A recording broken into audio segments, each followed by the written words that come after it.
सभी श्रोताओं का रामायण की कथा में हार्दिक स्वागत, अभिनंदन।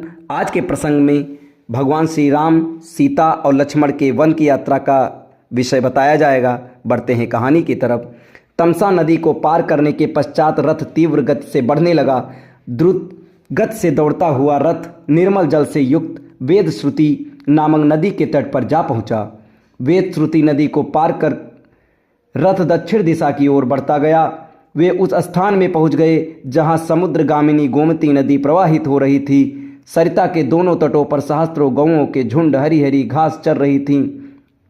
गोमती नदी को लांघकर रथ ने मोरों और हंसों के कलरवों से व्याप्त संदिका नामक नदी को भी पार किया। ये क्षेत्र धन धान्य से संपन्न और अनेक जनपदों से घिरा हुआ था। राम ने सीता को बताया कि पूर्व काल में इस क्षेत्र को राजा मनु ने इक्ष्वाकु को दे दिया था।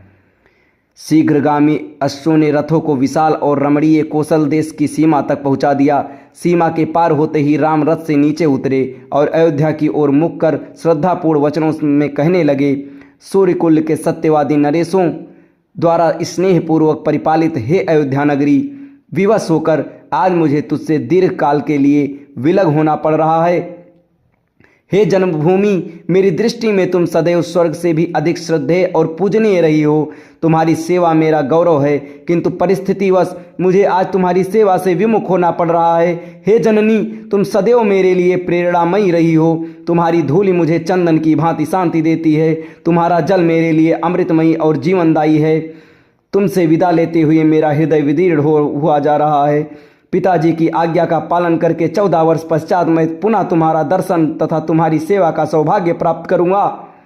तब तक के लिए हे माता मुझे विदा दो। हे माता, तुम्हें सत सत प्रणाम, कोटि